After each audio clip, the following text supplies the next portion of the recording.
मरियम ये बताइएगा, रेडियो से करियर का आगाज करने के बाद कामयाब मॉर्निंग शो होस्ट तक का सफर कैसा रहा? शक्ल तो अच्छी बना लो पहले। वो समझ रहे रेडियो ही चल रहा है। ऐसी कुड़ियां ना हालीवुड फिल्म च हुंदियां ने, पूरी फिल्म तो बाद पता लगता है कि ये कुड़ी तो रूह का रोल कर रही है, इसलिए मैं ਤੁਹਾਨੂੰ बुलाने का रूल नहीं कर रहा। जी तो कैसे शुरू किया ये सफर?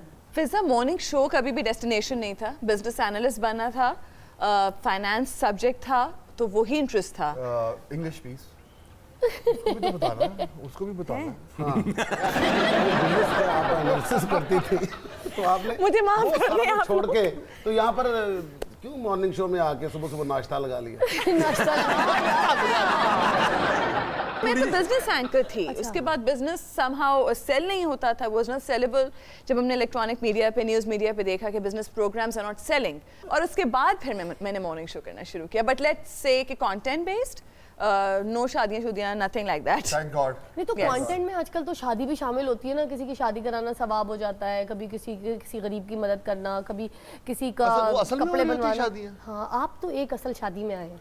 जो एक शादी आपने अटेंड की थी वो थी, हाँ वो रियल, वो उसकी ऑथेंटिक शादी थी वो, मैं क्योंकि उनकी तरफ भी गई थी, देख कर आई थी। आप जिस शादी में आए थे माशाल्लाह, आप एक ही शादी में, मैंने क्योंकि कभी मॉर्निंग शो में नहीं देखा। मैं अपनी शादी पे ही गया।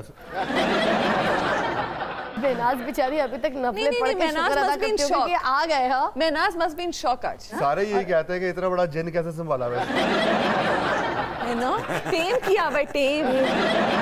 नहीं, actually we respect each other, that's it. अब फिजा एक्चुअली बहुत कम मर्द हमारी इंडस्ट्री में ऐसे रोल मॉडल्स होते हैं जो एज अ हस्बैंड भी बड़े वोकल होते हैं अपने रिलेशन के बारे में, एज अ फादर भी, as a father very bad. तो वोकल होते हैं ना, वरना मर्द रिलेशनशिप्स छुपा भी रहे होते हैं, बड़ी उनकी कैमोफ्लेज होता है उनकी पर्सनालिटी के ऊपर। आपके साथ कभी कोई ऐसा सीन नहीं हुआ कि जैसे बीवी के साथ तो सिंसियरिटी चल रही है मगर साइड पे कोई एक आदमी मेरी बात कर रही है तो और मेरी किसकी बात कर रही है? ਕਿਸੇ ਦੀ ਬੀਵੀ ਦੀ ਗੱਲ ਹੋ ਰਹੀ ਹੋਵੇ ਨਾ, ਇਹਨਾਂ ਦੀ ਜਾਨ ਐਵੇਂ ਸ਼ਿਕੰਜੇ ਚ ਆ ਜਾਂਦੀ ਕਿਤੇ ਮੇਰੇ ਵੱਲ ਨਾ ਆਏ। नहीं ऐसे बैठे होती हूँ। देखिए पता क्या, बीवी जो होती है ना, जब आप शादी कर लेते हो ना, दूसरी शादी वो करता है जिसकी पहली बीवी बहुत अच्छी होती है। हैं? कहता है वो कहता है मेनाज गेट रेडी, वो कहता है जी बड़ी अच्छी है, देर की एक और ले आए। नहीं मेरे समझ नहीं आई ये बात। अच्छा फिजा लंबी है लेकिन फिर भी इसके ऊपर से बात निकल रही है। एक छोटी सी ब्रेक, आप देख रहे हैं तारों से करे बातें। Welcome back. हमारे साथ हमारे गेस्ट मौजूद हैं। हमारे पास है मोहम्मद राना, मरियम, फरहान और साथ में हमारे विक्की जी। क्या बात है मम्मी, आपने इंडिया जाकर नेहा धूपिया के साथ भी काम किया, तो वो एक्सपीरियंस आपका कैसा रहा? हमारे साथ शेयर कीजिए ना।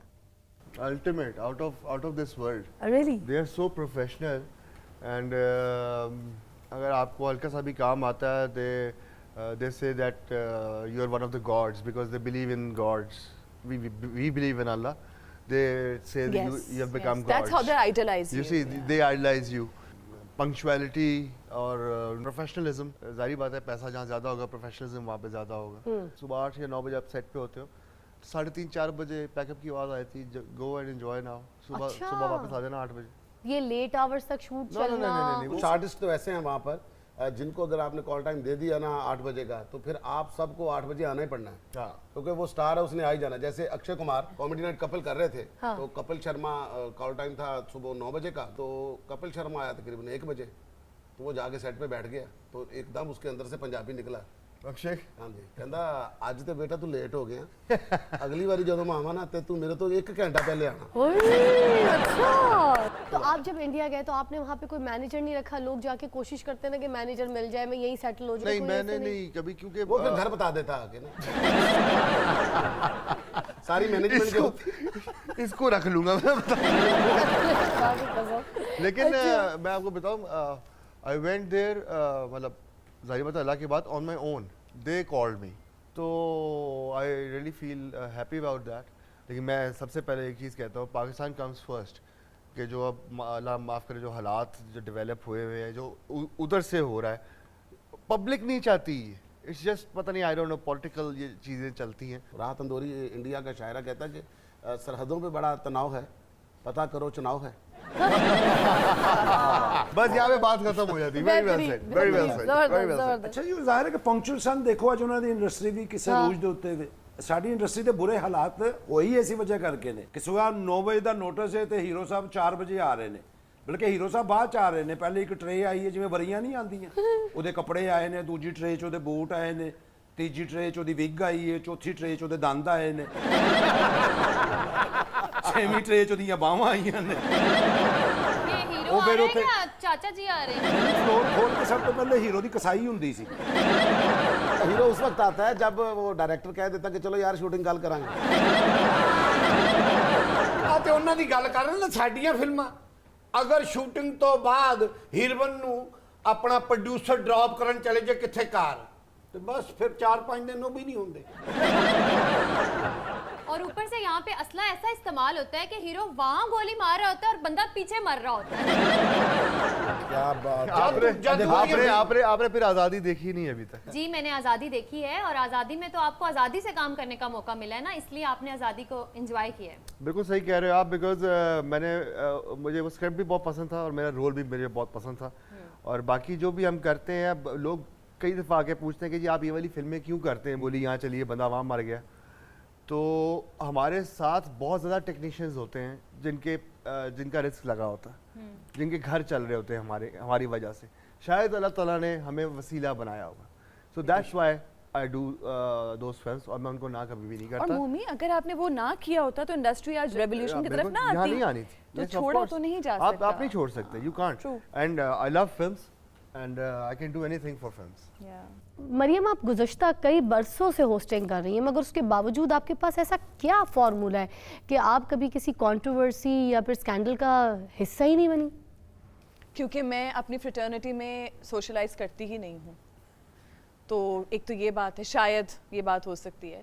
तो भाई somehow Fiza have been lucky, अच्छे दोस्त मिले और Lahore suited me the best, career wise भी और पर्सनल लाइफ में भी, because I married here and Lahore has amazing people. But Mariam, ये भी तो होता है ना कि when you are an anchor, you are hosting some morning show kind of thing, then आपकी सोशलाइजिंग भी मैटर करती है, आपकी दोस्ती यारी, आपकी वन कॉल पे sometimes some guest not coming, या यू कॉल योर फ्रेंड, यार मेरा मसला हो गया, you have to come, just come. अच्छा रहता है फिज़ा कि आपके कम दोस्त हों और बहुत अच्छे दोस्त हों, ये बिल्कुल नहीं मैटर करता कि आप अपनी fraternity friends but Yes. Selective and few. Very selective Fiza and very non anchor type. तो दोस्तों में क्या चीज़ क्या देखती है, क्या क्या क्वालिटी होनी कुछ भी चाहिए? नहीं फिज़ा, कभी कोई क्लिक कर जाता है ना। मेरे दोनों दोस्त जो बेस्ट फ्रेंड्स हैं, दोनों मेरी एज के नहीं है, एक मुझसे बड़ी है काफ़ी और एक मुझसे काफ़ी छोटी है। अच्छा। So that's how we gel in. या आजकल तमाम मॉर्निंग शो की जो होस्ट हैं वो एक दूसरे से आगे बढ़ने की दौड़ में एक जैसा कंटेंट पेश कर रही हैं, तो ऐसे में कितना मुश्किल है अपने लिए मुनफरिद जगह बनाना?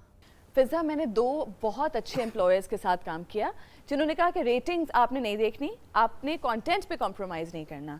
तो कम से कम अभी भी लगता है कि हाँ, कुछ चैनल मालिकान ऐसे हैं जिसमें अभी करंटली मैं काम कर रही हूँ, मैं बहुत कंफर्टेबल हूँ कि मुझे कंटेंट पे कॉम्प्रोमाइज़ नहीं करना पड़ रहा, मुझे रोज़ाना सुबह लोगों को नचवाना नहीं पड़ रहा, शादियाँ नहीं करवानी पड़ रही। I want you to clear this लेकिन फिज़ा, to मैं the एक बात audience. बताऊं आपको, यहाँ पे भी मुझे बोला जा सकता था कि जी आपने रोज़ सुबह बुलाने, लोग जो रो रहे हों उनको रुलाना है, आपने सस्ते एक्टर्स बुला लें और उनको रुलाएं सुबह बैठ के। अच्छा, तो आपके शो पे ये पेड ऑडियंस वाला नहीं, मेरे कोई पास तो वैसे ही कोई नहीं है तालियां बजाने और के लिए। और जो इन्होंने बात की ना अभी सस्ते एक्टर्स वाली जो बात है, वो मुफ्त चले जाते हैं कि दे जस्ट वांट कि हम लोग नजर आए। उनको एक वो 2 घंटे के स्लॉट में कहीं ना कहीं जगह मिल जाती है अपनी कोई पेरेंट्स बनाने की, दिखाने की। ਆਰਟਿਸਟ ਨੂੰ ਰੋਣਾ ਨਾ ਆਵੇ ਤੇ ਉਹਦੇ ਕੋਈ ਪੈਰ ਤੇ ਇੱਟ ਮਾਰਦੇ ਹੋ ਜਾਂ ਉਹਦੇ ਕੋਈ ਕੰਨ ਥੱਲੇ ਚੁੰਡੀ ਵੱਢ ਦਿੰਦੇ। ਆ ਫਿਜ਼ਾ ਨੇ ਕੀਤੇ ਆਪਣੇ ਪ੍ਰੋਗਰਾਮ 'ਚ, ਜਿੰਨੇ ਆਪਣੇ ਰਿਸ਼ਤੇਦਾਰ ਹਨ ਸਾਰਿਆਂ ਨੂੰ ਉੱਥੇ ਲਿਆ ਕੇ ਉਹਨਾਂ ਦਾ ਵਿਆਹ ਕਰਾ ਕੇ ਮੁਕਾਇਆ। चाचा भी आज तक किसी मॉर्निंग शो में नहीं गया क्योंकि इन्हें कोई बुलाता ही नहीं है। पता क्या फिजा, बहुत अच्छी बात की कि आजकल जो अपना रेपिटेशन हो रही है ना, जो बार बार हम चीज़ें दिखा रहे हैं, उसी की वजह से हमने अपनी बहुत सारी चीज़ों को ख़राब किया। जैसे हमारी फिल्म इंडस्ट्री, वो उसको मैं कहता हूँ कि वो सख्ते में चली गई कि एक चीज़ बनी है फिर उसके बाद उसी तरह की बनाते हैं। हमने फैमिली फ्रेंड ड्रामा किया, जिसने भी आया उसने यही कहा कि मुझे बस फैमिली फ्रेंड बना दो। फिर उसके बाद अगर मॉर्निंग शो शुरू हुए तो अब वो ही भेड़ चाल शुरू हो गई है कि जो वो शादियां करवानी, हमने भी शादियां करवानी ऐसे ही है। अगर वहां पर कोई अम्मा रो रही है तो इन्होंने भी अम्मा को रुलाना है। ठीक है, एक जैसा कंटेंट कर करके इन्होंने इस चीज का खाना खराब कर दिया। यार मुझे फोन आया सम चैनल ओके। कि जी हम आपकी और मिनाज की शादी करवाना चाहते हैं। अच्छा, ले हो नहीं गई?